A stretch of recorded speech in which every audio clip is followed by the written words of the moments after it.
every goddamn week. Welcome to Every Goddamn Week.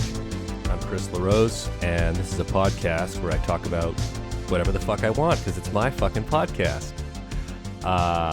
You're probably on everygoddamnweek.com. If you're not, go ahead and go there. You can see my new design. It used to be more ugly, and now it's less ugly. But what do I talk about in this podcast? Well, up to this point, it's been primarily, basically all movies. Every goddamn week I would do a episode about a different movie. And I'm going to stick to the formula for this episode, and I think the next one, talking about Lost Highway, a David Lynch film, this week. Next week, I think I'm going to do Under the Silver Lake. We'll get into spoiler-free mini reviews. I was going to talk about Pinocchio this week, just because we got Disney Plus recently, and my girlfriend and I was going to talk about that because we watched Pinocchio, and I was like, take notes and talk about this, but I don't know. Lately, I kind of have this approach to putting stuff out there, or really creating anything, which is like, if I ran into a friend on the street, or was whatever, an acquaintance even, or even a stranger, would I want to share this with that person? So, taking a bit more care of my little studio here. I got video going. Hopefully that doesn't totally fuck up on me and you have to just listen to my stupid voice. But so far it seems to be working. And, I soundproof this room a little bit. Hopefully you can't hear the fucking guy doing the power washing across the street. I'm going to go on a little tangent here. It's my podcast. Winter goes on forever here, and it's just like wet and cold and shit. I mean, it's winter. It sucks. And then it's nice and warm. I had 2 just beautiful days off. Went on long walks with the doggy. Fantastic. And this morning I was reminded the thing that pisses me off, which is as soon as the weather gets nice, people start power washing, mowing their lawns, and generally just making a shitload of noise. Whereas it's like, beautiful day, I want to lie down on the lawn and fucking read a book. I don't want to hear your fucking... I'm sorry if swearing bothers you. This is not the podcast for you. There's a swear word in the fucking goddamn title. Tell what kind of mood I'm in. But anyway, so that started my day off real bad. Anyway, I was going to talk about Pinocchio this week, but I thought that was stupid, quite frankly, because my whole philosophy with this was I like to talk about movies. If I run into people who like movies and they have a movie to recommend, or one that we both like, it's fun to talk about. If I go on like a long hike, I inevitably talk about one movie or another with, the people I'm with generally, unless they don't watch movies, in which case we'll talk about mushrooms or something. Tree bark is cool. That's a fine topic, whatever. But point being, I would never, ever talk to a friend about the movie Pinocchio for more than, say, 2 minutes. So anyway, with that in mind, that's why. But Lost Highway, I talked to my barber about it. It's one of those movies you can't stop talking about. And I want to do Under the Silver Lake for the same reason next week, because this old dude told me to watch it. I was like, whatever. He says it's like a David Lynch movie. I was like, okay. And then I ended up talking about it with a bunch of other people, and I realized, literally couldn't shut up about it. Got all these other people to watch it. Fantastic. And I'm like, shit, that's the whole reason I did this podcast in the first place, was just to have a social thing. But it's just, normally I would have a guest. COVID's made that hard, so it's just me. But it's just I'm having a conversation at you about something that I would be talking about anyway. So anyway, with that in mind, we'll get on to we'll just get into the fucking podcast. But before I can get into Lost Highway, I got to do a little segment I do every goddamn week. And I'm a little rusty, and I was never that good at it, so, give me a break. But it's spoiler-free mini reviews. Now, guess what I'm going to do a little review on? It's Pinocchio from 1940. I believe Walt Disney made this film. It's pretty good. How do you spoil Pinocchio? Well, I guess a lot of people don't know what the fuck happens in it, but anyway, it's really good. There's actually like, it's simple as hell. It's a really simple story, but it's a bit like The Odyssey, but for kids, and it's about an Italian man's wooden boy puppet. It is a great. I've been getting back into like Joseph Campbell, hero's journey kind of stuff, and it's a really good example of that. Like, especially because Pinocchio he's kind of an asshole and an idiot to begin with, and then he has to grow up and not be such an asshole and an idiot. Pretty much the most relatable thing I can think of. Isn't that all of us, right?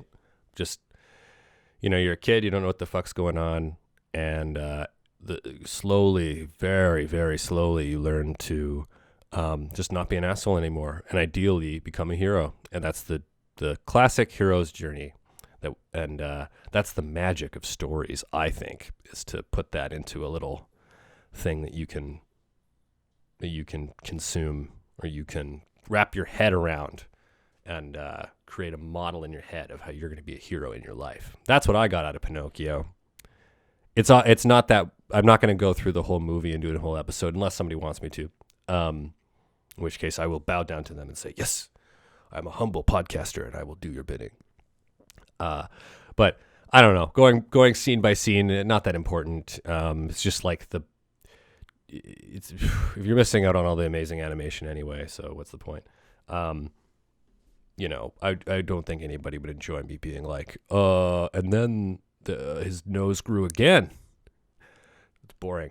And the last thing I want to do on this podcast is be boring. So I'm just going to go right back into this, my routine podcasting every goddamn week, job-like approach, which is where I have my paperwork, where I've written down all my notes from the movie I watched, and I'm going to go through it all.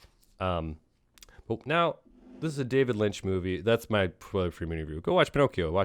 There you go. I hope that was a good review. Didn't spoil anything, did I?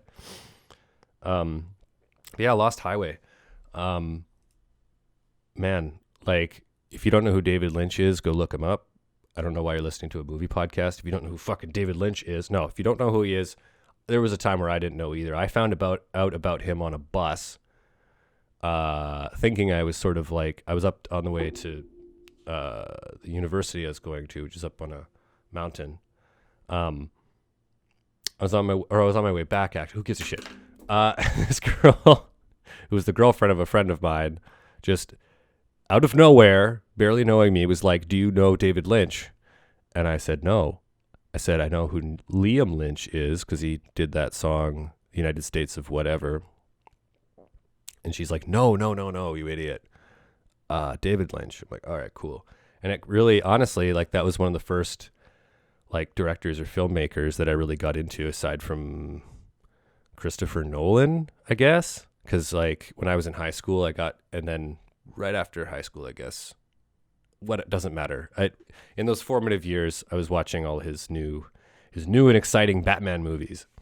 But then, so to go from that to like, okay, check out this guy, David Lynch, and then getting into Kubrick and all these guys and realizing like, oh, I think I like this. I think I like movies. I'm gonna get more into this. But one of the ones that really kicked it off was Lynch. And he's a fascinating guy, so it's kind of not that hard to get into him. Like, you're just so curious, like, what is the deal with this dude? Like, his hair is always like up and weird, and he has this funny voice. And he seems so like wholesome and like such a good guy, and he does transcendental meditation, and he's such a purist in some way, but then the shit that comes out of him, my God, it gets so dark, and he's been called like some people think he's evil. Like, it's crazy, but then I don't think so. I think he's just seeing stuff and understanding things about humans and about himself and about, I don't know, just about life that are scary to maybe the viewer, but to him, he's like, oh, this is beautiful. Like, he can look at a like a sore, you know, if you like cut your hand and like just really stare at it, it's kind of beautiful. Like that's the kind of shit that he likes to say. Yeah, so that's my shitty little intro to David Lynch. Go check him out. If you're really just like, I don't know, I think I've never seen a movie before, maybe go watch some other movies first. But if you're kind of like bored of the mainstream stuff, especially, I think that's when people get into him, is like being like, okay, there's the stuff that's served up to me on a fucking platter. And there's sort of maybe you go to the movies every week, like I was at that time. And you were just kind of going like, oh, every now and then you see something kind of cool, but it gets kind of samey after a while. There's just, you get the genres and you're like, that's a pretty good detective movie. That's a pretty good whatever. And then and maybe even without realizing you're so bored of it, you start watching weirder shit. And then you're like, oh man, I need more of this. And that's, I can't say enough how much I really get a lot of juice out of David Lynch's stuff. And that's why I'm stoked to talk about Lost Highway. So let's get into it. This is a very like necessary movie to me. I think this is why I want to do this for the first movie kind of back on the saddle here, is like, you'll understand movies better if you watch this movie, and you'll I don't know, it just like opens doors in a lot of ways, like all David Lynch stuff tends to do. I couldn't watch Tarkovsky before I watched a lot of Lynch stuff and Kubrick stuff. Those two together helped me like open my heart and open my mind to these more artsy sort of magical pictures.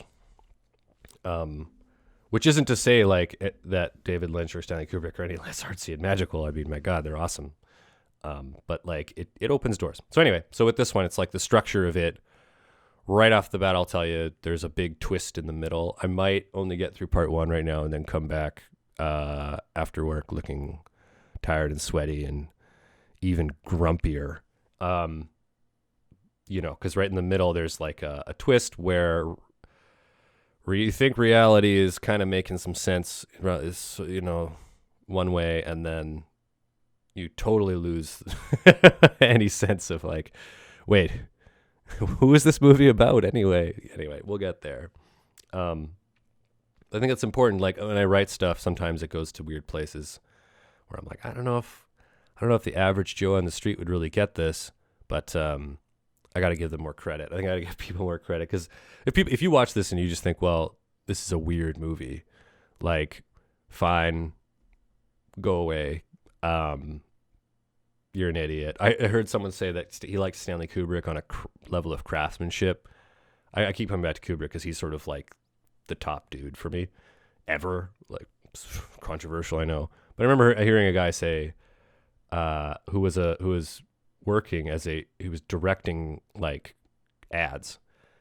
You could see where his head was kind of at. Nothing against ads, but he thought Kubrick was too weird. He was like, oh, craft-wise, he's great, but his stories are too weird. His movies are too weird. And I'm like, man, you're missing out. Like, I don't judge you actually at all, but you're going to miss out if you don't open your mind to this stuff, man. Yeah, even if you just appreciate it on a craft level. But anyway, let's try and get into it on the art level. Let's just get into the plot because I'm stalling. Here we go. Lost Highway. So right off the bat, you get this cool intro. The style of this is huge. You get this awesome intro where it's just like the camera's just like on the front of a car, I guess, and just zooming down this lost highway, this dark highway where you can see the lines coming at you. It's just black and just yellow with like white light of the headlights. And like, I don't know. I've seen this a few times, and I pick up on different stuff every time. The first time I watched this movie, I was just like, oh, what am I in for? And then this time I'm like, there's some little bits of magic here. Like, you're like flying down this highway, zooming down this highway, and then like the credits are coming like right at you. And so it's sort of like an animal coming at you or something, or like there's something on the road or floating above the road, and then but then it hovers and matches the speed of the car. Like, really all it's doing is just like getting small, coming at you real big, and then being enlarged again, so it goes like through the camera. I hope I'm describing this in a way that makes sense. If you're watching this on video, I'm waving my arms around a lot. Yeah, I don't know. Like, it's fairly long, and you have like this. What is it? Brian Eno and David Bowie. Yeah, David Bowie singing "I'm Deranged." Very important. Because it really sets the whole tone, the theme, everything. Like, this is a movie about going crazy, which is cathartic, if disturbing. But yeah, you're deranged, and then hearing that, and then I don't know, gets you in a funny headspace. But it's also very like just groovy. That was one thing I was surprised by actually the first time I watched this, was just how like kind of fun a lot of the music and stuff is. You get Rammstein later a bunch of times. It's awesome. Yeah. Anyway, on with it. Bill Pullman, our hero for now, smokes a cigarette, looking unhappy. Perfect. That's a great way to start your movie. That's awesome. That's like, it's like I'm gonna make like an arty film about, and there's like an anti-hero and he's got a lot of inner turmoil or whatever. Well, let's have him smoke a cigarette and look miserable in the dark. Okay. And then buzz the buzzer of his door, and he goes over to the intercom and hears, "Dick Laurent is dead." Pretty cool. This is neat because like you hear that at the beginning, and especially if it's your first watch, like you kind of forget about it. It's just this weird thing that happens. He mentions it to a guy later, and then later on, whatever. It's honestly, by the end of it, like they reference this again, and you find out who said it. And by that point, so much has gone on. They're just like, oh, that's right. Yeah, someone told him Dick Laurent is dead. Now, this is based on something that just the exact same thing happened to David Lynch. By the way, a guy looked like kind of crinkling his eyes and smoking a cigarette and having a hairstyle kind of like that. There's always a character, at least one character in a David Lynch movie that reminds me of David Lynch. And here it's like, there he is. This is not based on his life. If anything, it's based on O.J. Simpson. I'm not making that up. That's, this is a 90s movie, and David Lynch was inspired by O.J. Simpson. Sort of this idea of, and this is coming up a lot for me lately, just this idea that like there's only one you. So if you do something like murder, say, and then you go around and play golf, like he's like, oh, he's playing golf. He killed someone and people, and now he's just off playing golf. Like, what do you do in your head? To reconcile that. How can you be the nice, smiley guy who's playing golf and being friendly and having fun with his life, and being a fucking killer, like a jealous murderer? So, well, we'll find out, won't we? It's kind of an exploration into that. Very psychological, these movies. It's got to be said. Some cool. I love all like the shots of just like following people around and like drifting camera, kind of like turning corners, and it's also subtle and neat. Watch again. I'm gonna just keep using Kubrick as like the gold standard. You got like The Shining has like a lot of just really good like guy walking down a hallway kind of shots where it's like he turns the corner and it's dramatic somehow. It's really neat, and some of that's going on here. Same with this reminds me of Eyes Wide Shut a lot, actually. Similar in a bunch of ways. For one, there's like a blonde gal named Alice that makes a guy like jealous, like and there's shots in black and white of her getting fucked like that,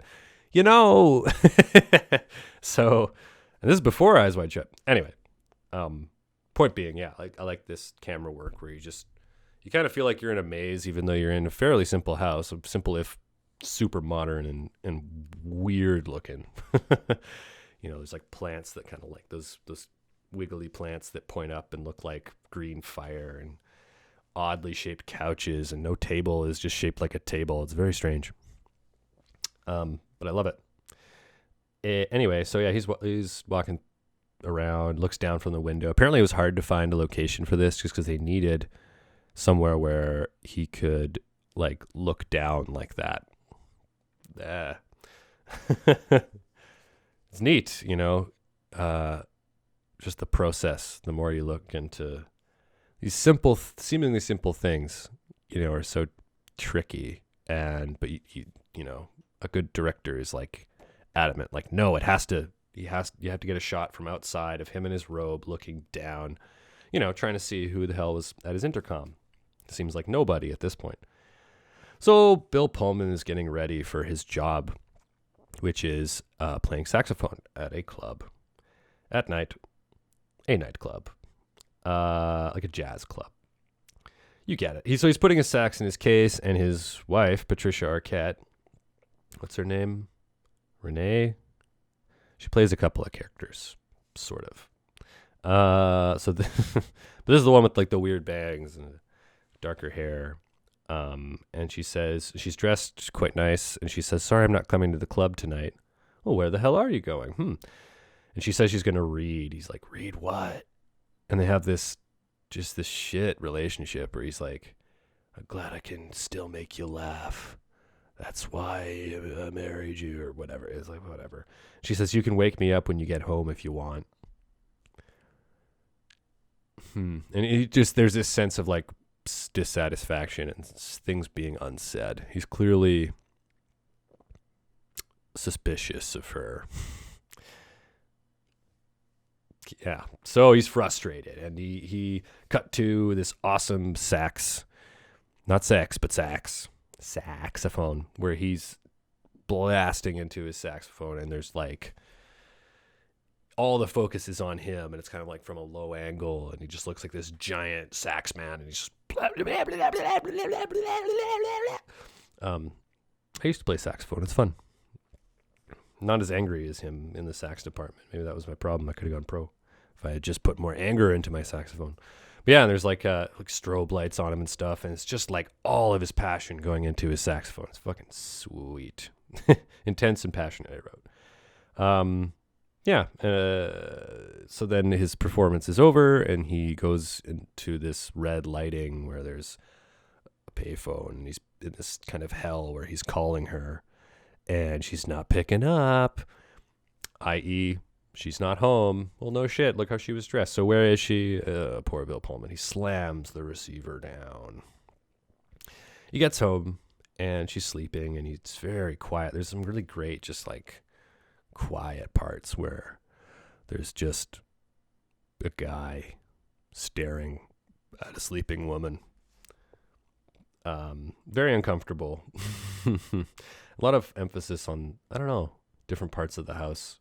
Living room has a certain feel to it, and like the bedroom definitely has a certain feel, and like I don't know, there's almost like a there's the bedroom's so creepy. I just feel so bad anytime they're in there. I get like a sick feeling. Like, I don't know, there's this angry guy who's like hates his wife, and he's like he's watching her sleep. Like, oh man, not sexy at all. It doesn't make me want to sleep or have sex. I just want to get the fuck out of there. Yeah, so in the morning, she gets up, she wears this, like, the black and shiny thing is so interesting. The textures, I don't know, I guess ever since Blue Velvet, David Lynch, fans would have to be aware that, like, he's using textures and fabrics, like, really deliberately. So, Bill Pullman has one kind of robe, and then she has, like, a silk, black, sexy robe. Not even used in a very silky way, sexy way, but she's just, I don't know, the black and shiny thing. There's a lot of black and shiny things used deliberately in this movie. You'll see. Anyway, so she goes outside, and they get she has a mysterious package. She brings it inside and is shocked that Bill Pullman is right there. She's like, "Oh shit!" And he's like insisting, like, "Hey," he's not being aggressive about it, but he's like, "Yeah, let's have a look at that. Let's go watch it." She's like, "Okay." So it's kind of, that's suspicious, right? Like, why wouldn't she just be like, "Yeah, it's weird, but let's watch it," I guess. She has no reason to be freaked out about it right now. So anyway, so they go watch it. She seems kind of relieved, like, "Oh, it must be a real estate company," because it's just, well, a creepy ass shot in black and white of like the front of their place. So no, a real estate company would be like, I don't hi, we're a real estate company. Like, they wouldn't shoot a weird little film of your home.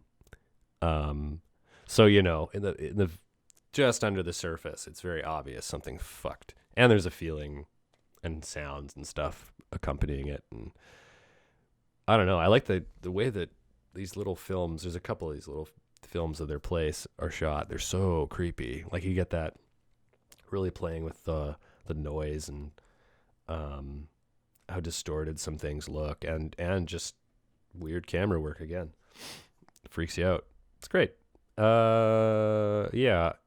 Bill Pullman starts like dissociating or something here, where like he sees her naked, and then instead of just being like ooga booga me likey me horny, he's like, it cuts to him seeing her making eye contact with some guy, and like he's jealous, I guess, and then it cuts to him like just blasting on his sax again, really emphasizing that. It's cool how you can take like a performance on an instrument and then like have all this subtext and emotion because of the film, added to it. It's neat.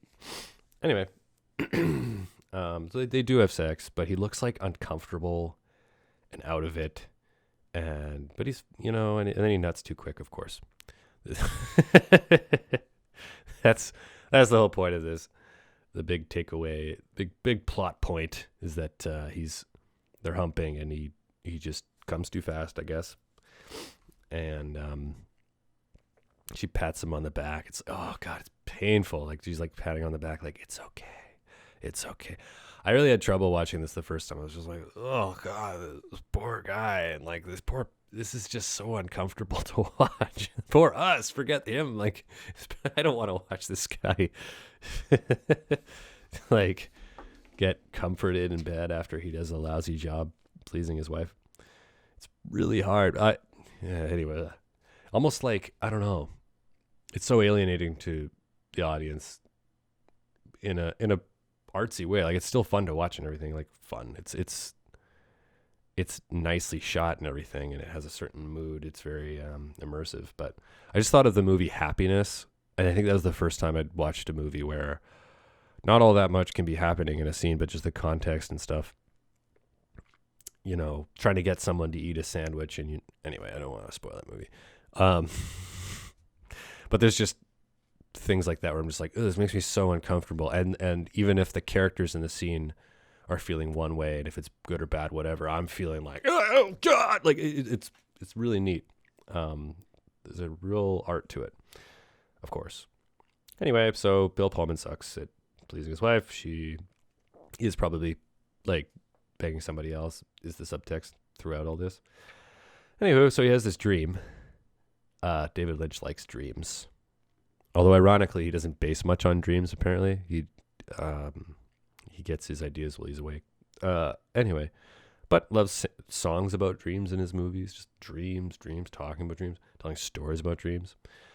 So here Bill Pullman is Fred is the name of the character. Has a dream. There's this awesome, like, I guess, sped up shot of like a fire in a fireplace. Just like fucking cool.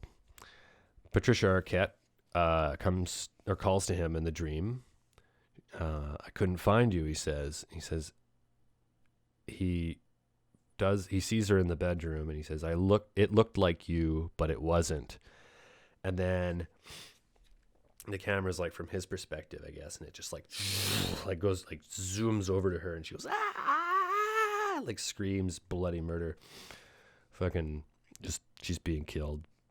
It's one thing that's cool about this movie is maybe it's not super obvious the first time you watch it, but then like if you know it's going to happen, like there's just like it's right there the whole time. Like, oh yeah, of course he's going to kill his wife.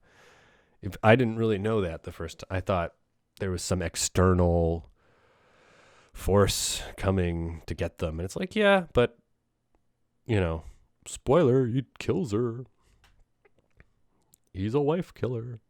Yeah, pretty weird. And then he's awake, and so he like wakes up, and she's like leaning over in bed, and he looks up at her, and I think it's like her at first, but then he looks again, and her face is this like scary, creepy demon vampire man face. Pretty cool. And then he looks again, and it's just her. Man, this guy's mind is not super solid. Like, not, I don't know. He's detaching from reality in a way that's interesting and puts you in his shoes, I guess. So you kind of feel like you're going a little crazy. Pretty neat. Yeah, so another morning. What day are we on here? I don't know. Another morning and another package. And there's this dog barking outside. Bill Pullman, who the hell owns that dog? I'd be annoyed too. Trying to relax. I got my almost soundproof room in here. Not quite, but I can't hear any dogs. Anyway, so I get it. I get that part. Having that annoying dog all the time. I don't know. It's I never noticed that until this time I watched it, but it's like every little thing gets to this guy. Just like me. Oh my God. I'm not like murderous or anything, but I guess it just makes him relatable, just being annoyed by things. Because like you're relating to him the whole time. Like if your wife was cheating on you and it was this unspoken thing, you'd feel kind of, well, maybe, you know, if you're a different kind of person from Fred here, you might say something like, look, I know what's going on. Like maybe get the fuck out of there. But because you're following him, kind of identifying with him the whole time, you know, maybe it's because he's so good at saxophone and because he's Bill Pullman, you're able to like, it's hard not to empathize with him, I guess. Anyway, even when he's horrible, and that's why it's a fun exploration. Movies should take you somewhere you'd like to go or somewhere you're afraid to go, and here it's the second one mostly, I'd say. Anyway, so a bit of both, whatever. He puts the tape on. He's like, "You gotta watch it." She's like, "Yeah, sure." Let's watch a VHS in the middle of the day. There's something weird about that. Like, I don't know, putting any, like, there's such a 90s feeling about like it's the middle of the day and you're putting a tape in the VCR. You're just kind of like, this is the laziest fucking day. But he works at night. Whatever. He fucks around during the day in his robe. And obviously he's concerned what the hell's going on with these tapes, so he puts it on. She says same thing. He says, no, it isn't. Oh, it's so heavy, so much fucking gravitas. This time, instead of just the outside of the house, camera is inside the house. So that's pretty scary, I would say. Yeah, spooky shots drifting through the house. The noise of the tape is emphasized, of the camera, whatever. Pretty spooky. I really love that feeling. Like, just, there's a real paranoid feeling that you get out of this. Like, it's just neat. It just releases that, like, suspicious sort of feeling. And, you know, I don't think about how paranoid I feel. It's just a feeling. It's really neat. You know, 'cause you're just thinking about the movie, but there's just this feeling like, I don't know how to explain it. It's like, they're coming for you. Something bad is coming. That's the thing. Something bad's coming. Evil is coming. That's what it is, really. Yeah. Darkness and evil is coming. Okay. So Patricia Arquette calls the police. There's this shot of just like, it's like a close up on her mouth, and she like, there's this weird exhale like right before she says, it's funny that she's the one calling the police too. It makes you wonder, like there's this whole subtext because of what Bill Pullman will do soon that I think on rewatch it's just way better. Like, I really liked it the first time I watched it. You know, as weirded out as I was, you know, it's quite enjoyable in many ways. But the more times I watch it, the more I'm like, oh, it's kind of functioning outside of time because it's not following the rules of day-to-day reality. So like here, it's like, why is she calling the cop? Like, I just never noticed that. Like, wouldn't he be like, don't worry, honey, I'm going to call the cops and we're going to figure this out? No, he's not that kind of character, for one. But also, like, maybe he didn't want to call the police. Maybe, I don't know. It's just odd because she was trying to brush it off earlier and then she's like, I'm going to call the police. It's funny. she's upset, of course. They're sending two detectives out. Detectives visit. And again, it has a sort of a paranoid, it's like people are in your house. Like this is your home, and there are like two guys in suits who are just looking around, prying into every little thing in your life. So it's like, how many bedrooms are there? And he's like weird about it. And there's a funny symbolism there. It's like, oh, there's more than one bedroom, you know. But his other bedroom is his recording studio, his practice room. Yeah, and that's soundproof, so might be a good place to murder somebody. I'm just saying. Hopefully nobody murders me in here. Hopefully I don't murder anybody in here. But if I do, maybe I'll get away with it. I wish I could have people in here. COVID restrictions are ridiculous.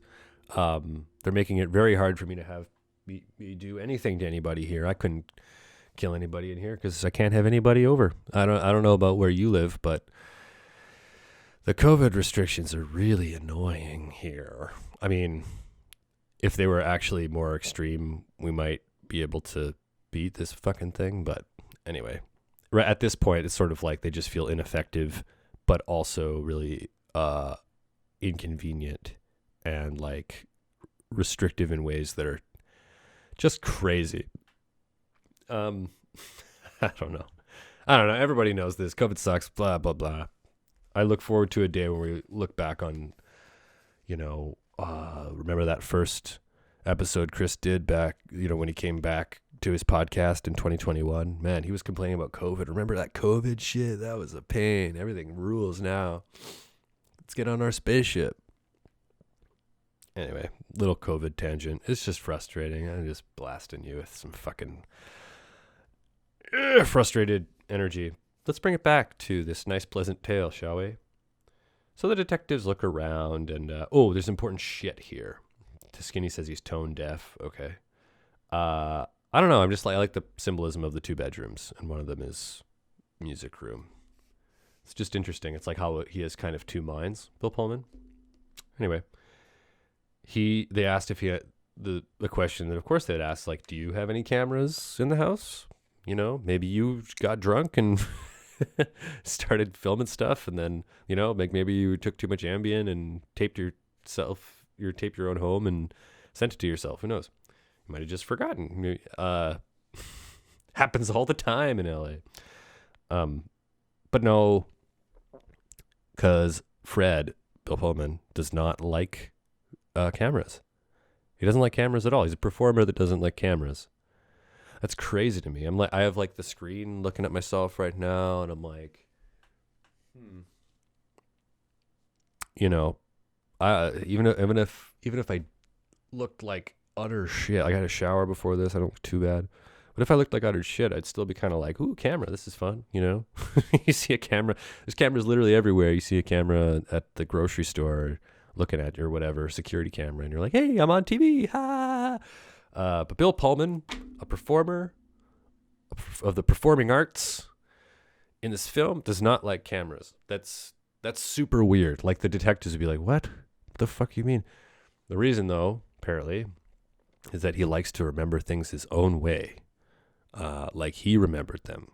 So he's not going to let some technological device decide the reality for him. So kind of weird. The detectives are really looking at him a lot like, what's the deal with this guy? And has he done anything? Not yet. But if there was a future crimes division, they'd be like, that guy, he's going to kill his wife. That guy right there. Get Tom Cruise on it. But anyway, they leave. There's a cool shot. I love the shot of, and it's referenced later, where Bill Pullman is like looking up, and they're checking all the entrances and exits at the roof. And there's a weird like window. It's all fragmented. Like he just drew random lines on a piece of paper from one side to the other. And like, so you have this, and there's a detective looking down. So he's like, Bill Pullman's like looking up with the light on his face, and there's this detective looking down at him through this funny window. Just neat. Anyway, they don't find anything. Of course, they leave, And it's weird. Like it's like the camera is looking way down at everybody as they come down these stairs. The detectives leave, and the camera cranes from up to down. The crane comes all the way down, so it's like level, looking at the two, Bill Pullman and Patricia Arquette, and they're like, it's almost like I wish the detectives would come back, because just watching them together, there's so much subtext and discomfort between them, and I just don't want them to be around each other, even if you didn't know what Bill Pullman was going to do. I mean, Fred. So they go to a party. Fred does not want to be at this party, but it's pretty groovy. This is one that, like, my barber was like, you ever watch Lost Highway, man? It's so chill, especially during COVID. You just, like, get that nostalgia for the 90s. Everyone's, like, smoking. It's like, I want to go to a party and be around people and smoke. Yeah, I actually quit smoking about a month ago. So if you hear me, like, coughing up weird stuff, that's why. You think you're done, and then you're just like, oh, jeez, wow, that was in there too, huh?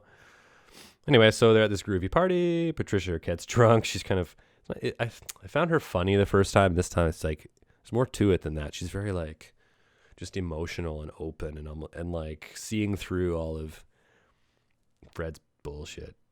Anyway, so Andy, he's this, like, kind of creepy, slimy looking guy. Pimpin' sort of dude. I don't know. He's just I don't know. He just looks like slimy. Picture like a snake man, and that's kind of what he looks like. But doesn't seem like a bad guy necessarily. They're talking about Patricia Arquette hangs out with Andy and sends Bill Pullman off for drinks. So he gets 2 scotches, and then he's like, neat, and he's like, so he's just pounding whiskey. Yeah. She doesn't get a drink. Mystery man shows up. So yeah, this, like, weird vampire face guy. Kind of caught a glimpse of him on Patricia Arquette's face earlier. And the music cuts out, and it's just him. He just approaches. He's dressed all in black. This little weird guy. Looks like Hannibal Lecter or Dracula. And all the music's out, gone. All the sound of the people is gone. It's just him in the void, basically, with Bill Pullman. With Fred. And he's like, we met before at your house. Dropping all these hints that I'm the one who's been in your house. Oh, okay. But he says, not only, he doesn't say I've been there. He says, well, he does. He says, we've met there. Who is he? Well, figure it out. But he's like, I'm there now. And this is the really cool part. This is like the first time I watched this, I was kind of like, what is this movie? And then when this happened, I went, yeah, this is sick. It's like, oh, relationship discomfort. And then this shit went down. What am I talking about? Well, first of all, he's like, I'm there right now. Bill Pullman goes, that's crazy, man. And he pulls out his old 90s cell phone, hands it to Bill Pullman, and says, dial your own number. And he does. And guess who he talks to? He talks to the guy he's looking right at with his big buggy eyes. And he's like, how'd you get inside my house? And the voice says, you invited me. It's not my custom to go where I'm not wanted. So yeah, vampire. But sort of like a demonic sort of entity, I would say. A type of, it's hard to put your finger on exactly the nature of this guy, but that's what's kind of cool about it. He's able to travel around and represent whatever he needs to represent for the story and fit into whatever scenario. So here, like, Bill Pullman goes to Andy and says, like, who's that guy? Who's that creepy guy on the stairs? Now that the sound is all back and I can hear you again. And Andy says, oh, that's Dick Laurent's friend. Now, of course, Fred says, Dick Laurent is dead. My intercom told me so. He doesn't say that, but he's like, oh, Dick Laurent is dead. And Andy's like, what? You know him? No, I don't know him. I just heard he was dead. He's like, he can't be dead. No, he's not dead. Dick Laurent's not dead. Yeah, so again, being outside of time, it's like we find out who Dick Laurent is later. and you get to see him going around being not dead. Yeah, so it's sort of the nature of reality here is really interesting. Where, excuse me, water time. There, I talked about phlegm in my lungs, and there it is. Thanks, cigarettes. Don't miss you too much.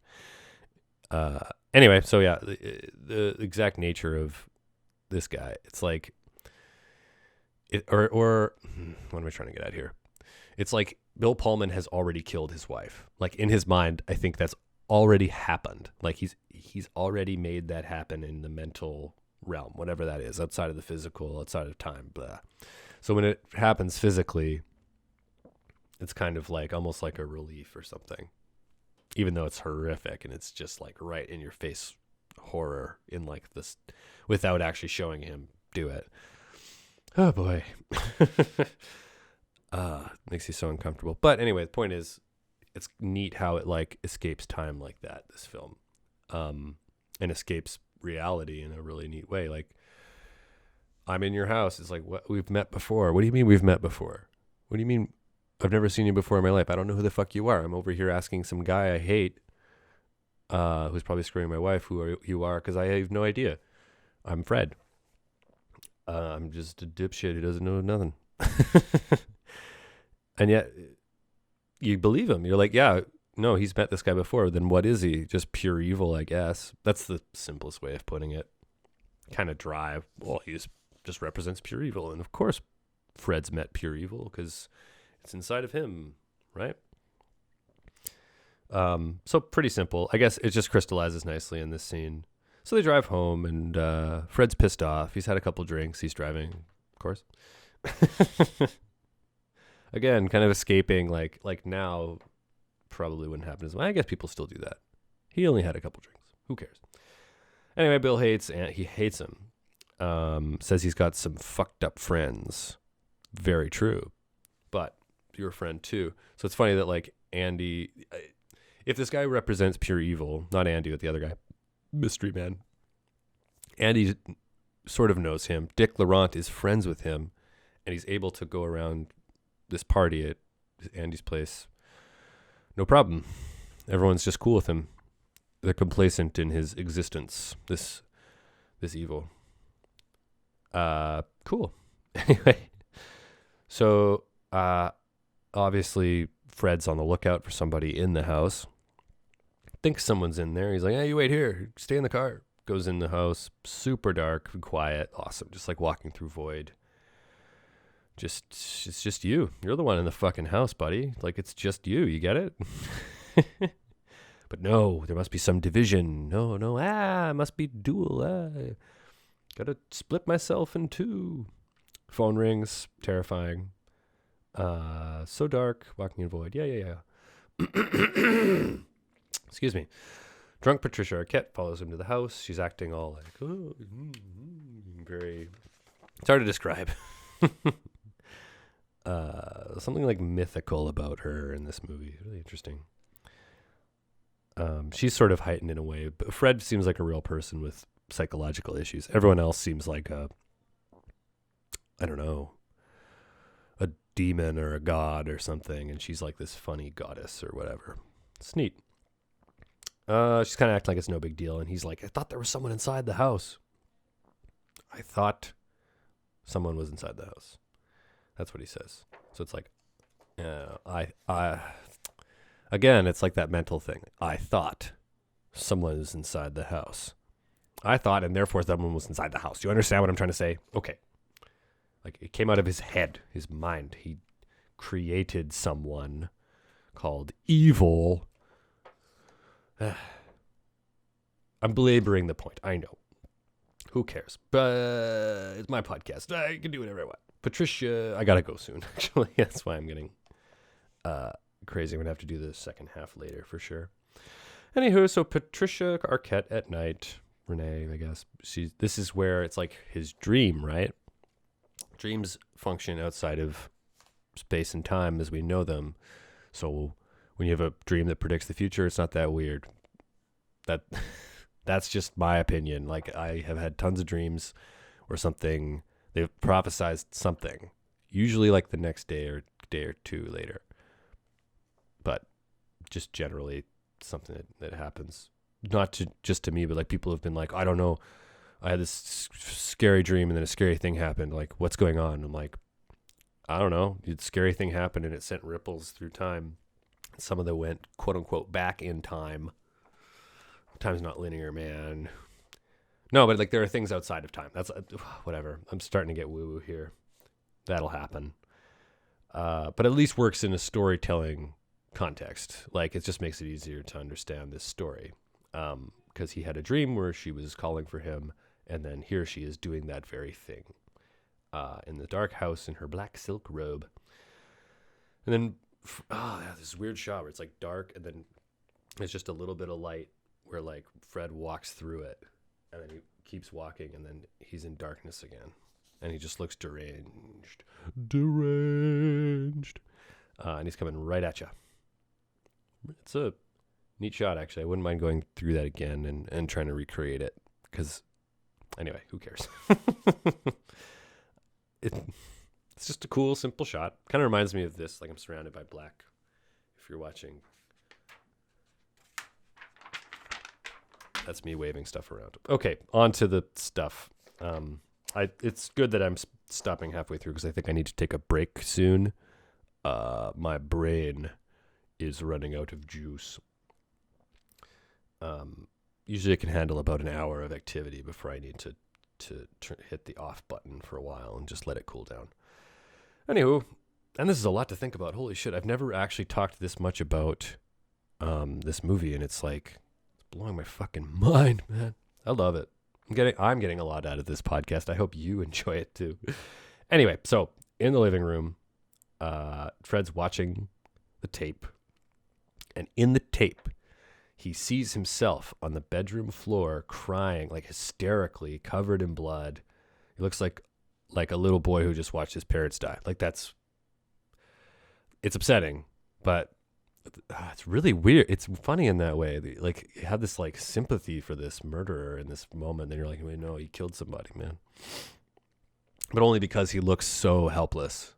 Like he's sitting there just like, but was, and it's tweaking your brain by just so jarring when it goes from like the grainy black and white him on the floor crying, and then it cuts to like color, like real, quote unquote, of just him. Then he's like Renee, and then just man. So you go from that being like it, because this is my emotional. There's a lot of stuff that I get from watching this part, but because again it's Bill Pullman, I guess, and he's so likable. He is like he's I get maybe because he was the president at Independence Day. So when I was 5, I got like programmed to relate to Bill Pullman and look up to him.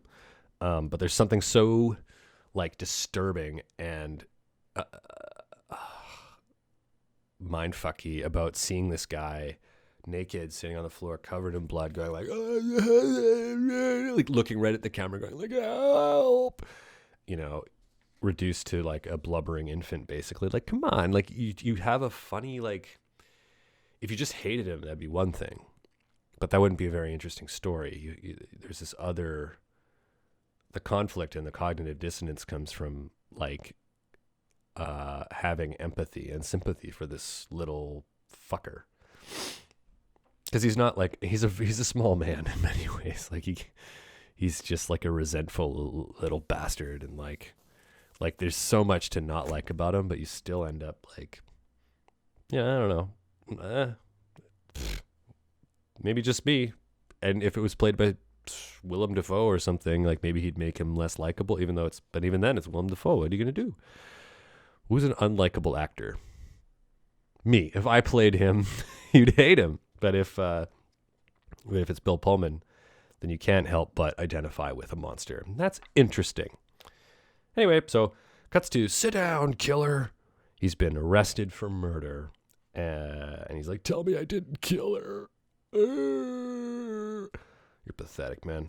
So, yeah, he really wants to tell himself his own version of reality. And I I guess we all do. That's the spooky thing that haunts you after this. But not all of us are in denial about killing our wives. We either don't kill our wives or we're like, we did it. I did it. I'm proud of it. She deserved it. No, but like, in other ways, everybody kind of tells themselves a story. Fuck, David Lynch talks about this. He's like, everything you do there's a story. Everything you think, there's a story. If you run out of coffee, you think, I need to buy more coffee. And that's a story that you tell yourself. So, you know, you can try and have some kind of objective reality too. Cameras, recording equipment, science.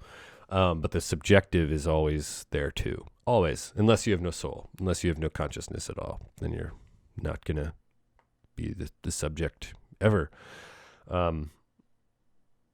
But he's really clinging here to like his own version of things. And it's his downfall. It's so interesting. Anyway, we'll get to the downfall and then I'll take a break and go to work and talk to people about Lost Highway and then come back and anyway, let's get to that downfall, buddy.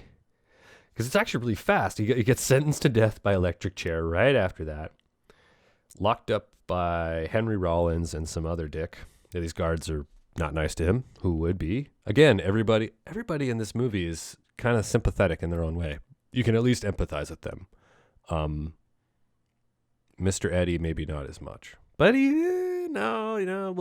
we'll get to him later.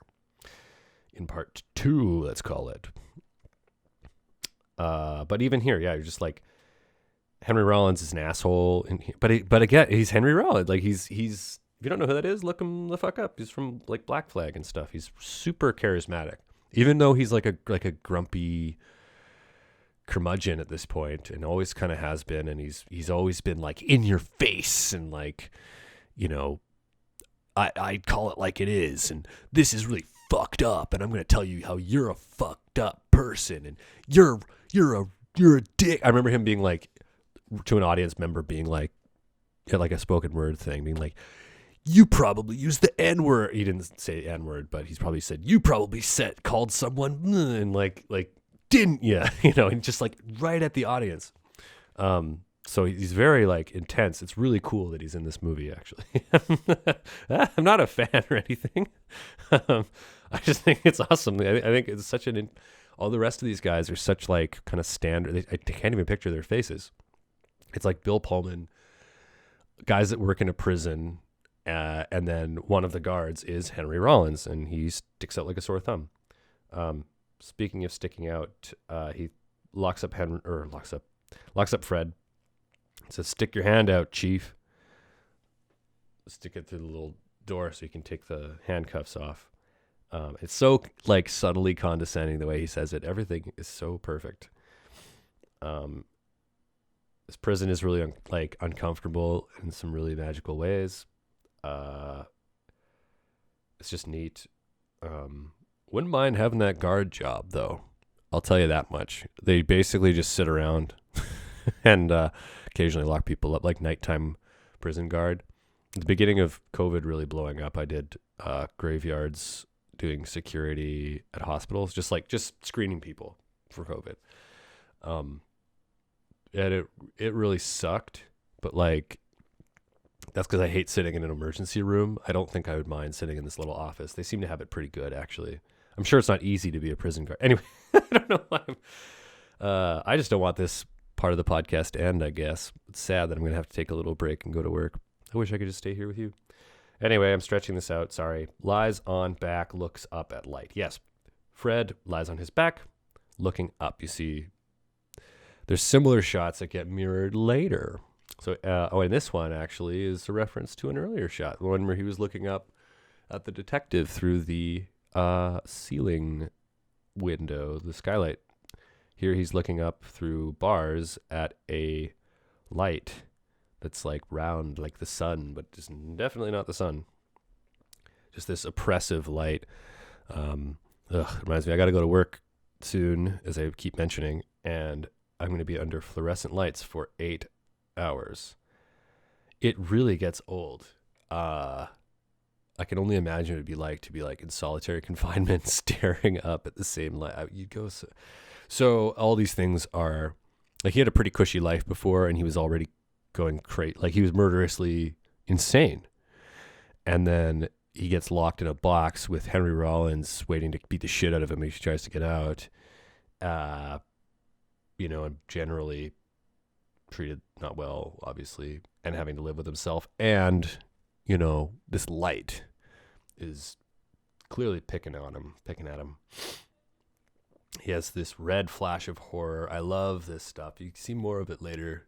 It's been kind of straightly shot, the film so far, but the blurring of that, like the VHS tape style where it's like gray and grainy,